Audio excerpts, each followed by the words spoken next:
সালামু আলাইকুম। আমি ডাক্তার Naimul Kibria, DHMS Bangladesh homeopathic medical college, DHMS Rokeya Islam homeopathic medical college. আমরা গত ভিডিও করছিলাম মৃগী রোগ নিয়ে, মৃগী রোগের বিভিন্ন অবস্থা নিয়ে, কেমন অবস্থা কেমন হইলে আমরা কখন কেমন ওষুধের কথা চিন্তা করব। তো এই পর্যায়ে আমরা যে বিষয়টা বলবো সেটা হচ্ছে, প্রথমে যে ব্যাপারটা বলছিলাম যে মৃগী, আমরা প্রতিটা রোগের জন্য রোগের ভিন্ন ভিন্ন অবস্থা হিসেবে ওষুধ বলতেছি, কিন্তু শুধু রোগের ভিন্নতা ছাড়াও আমরা মানসিক অবস্থা, শারীরিক অবস্থা সবকিছুর উপর নির্ভর করে ওষুধ দিই। যার কারণে কেউ যদি মনে করে যে আমি শুধু অনলাইনে এক দুই কথা বলে আমি ওষুধ নিয়ে নিতে পারবো, তাহলে ব্যাপারটা একটু ভুল হয়, এভাবে হয় না। এই জন্য অবশ্যই আপনাকে একজন ভালো হোমিওপ্যাথি ডাক্তারের কাছে সরাসরি যাইতে হবে, অথবা একটা নির্দিষ্ট টাইম নিয়ে নির্দিষ্টভাবে কথা বলে আপনার ওষুধ নিতে হবে। একজন হোমিওপ্যাথি ডাক্তার একটা রোগী দেখতে অন্তত আধা ঘন্টা থেকে 1 ঘন্টা লাগে, একদম কম কথা হলেও 20-25 মিনিট লাগবেই লাগবে। এই জন্য আপনাকে অবশ্যই ওই রকম টাইম নিয়ে ডাক্তারের সাথে যাইতে হবে। আর আমাদের কাছ থেকে কেউ নিতে চাইলে আমাদের নির্দিষ্ট ভিজিট আছে, অনলাইন অফলাইনে দুটার মধ্যে নির্দিষ্ট একই রকম ভিজিট, আমাদের ভিজিট ফলো করে আমাদের কাছে আসতে হবে। তো এরপর যে আমরা আমাদের মূল আলোচনা যেটা বলতেছিলাম, যে মৃগীর মধ্যে যদি কারোর এমন হয় যে তারা ভয়ানকভাবে স্মৃতিলোপ, অর্থাৎ সে হঠাৎ করে সবকিছু ভুলে গেছে, কেমন জানি তার কিছু মনে থাকে না, বা হঠাৎ করে সব ভুলে গেছে, এই খাওয়া দাওয়া বা আত্মীয় স্বজন সবকিছু ভুলে গেছে। কিন্তু এই অবস্থায় যদি দেখি যে এদের একটু খাইলে, একটু খাবারের পরে একটু ভালো লাগে, কিন্তু এই খাওয়ার কিছুক্ষণ পরে আবার তার সমস্যাটা দেখা যায়। এবং এরকম রোগী যখন এই খিচুনির সমস্যা হয়, এরকম রোগীর যদি মৃগীর সমস্যা হয়, তখন আমরা এই ধরনের রোগীদের জন্য অ্যানাকার্ডিয়াম মেডিসিনটার কথা চিন্তা করবো। অ্যানাকার্ডিয়ামের মধ্যে এদের খাওয়ার সময় উপশম, কিন্তু খাওয়ারের পরে আবার বেড়ে যায়। যতক্ষণ খাইতে থাকে ততক্ষণ কিন্তু তাদের একটু ভালো লাগে, একটু কষ্ট কম থাকে। এরপর আমরা বলবো, যদি কারোর এমন হয় যে সে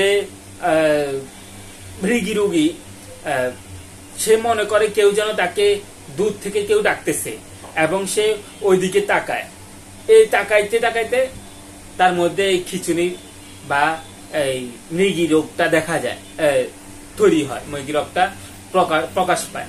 তখন আমরা এরকম রোগীদের ক্ষেত্রে, যারা এরকম বলে যে তার কাছে মনে হচ্ছিল কেউ একজন ডাকছে, সেই দিকে তাকাইছে আর ওইদিকে তাকায়, এদিকে ওইদিক মানে খুঁজতেছে, এই টাইমে তার মৃগীর সমস্যা হচ্ছে, তখন আমরা এদের জন্য স্টামোনিয়ামের কথা চিন্তা করব।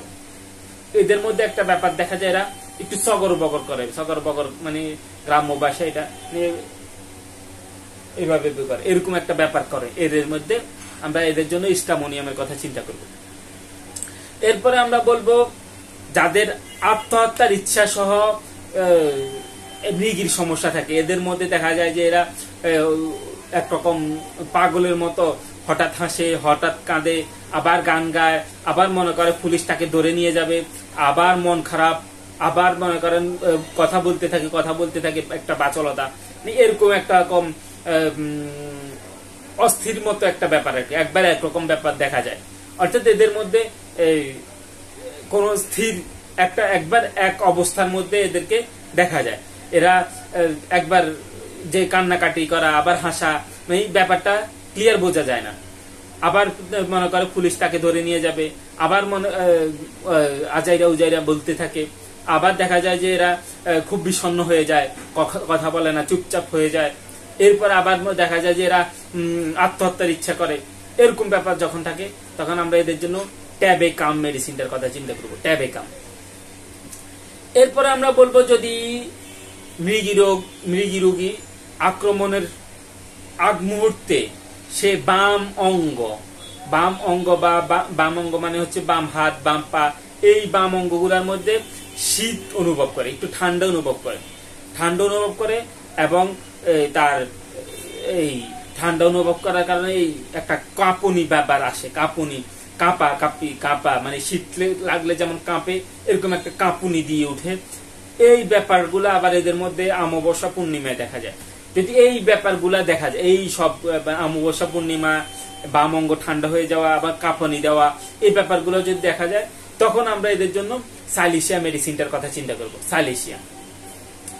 এরপরে যেসব খিচুনি রোগীর খিচুনি আসলে এদের মুখে ফেনা চলে আসে, মুখ নাক দিয়ে ফেনা বাইর হয়ে যায়, মুখ নাক দিয়ে ফেনা ছেড়ে দেয়, এই মুখ নাক দিয়ে ফেনা ছেড়ে দিলে আমরা এদের জন্য হায়োসিয়ামাস মেডিসিনটার কথা একবার চিন্তা করব। যাদের মৃগী রোগের প্রকটের কারণে নাক মুখ দিয়ে ফেনা ছেড়ে দেয়, এদের জন্য আমরা হায়োসিয়ামাসের কথা চিন্তা করব।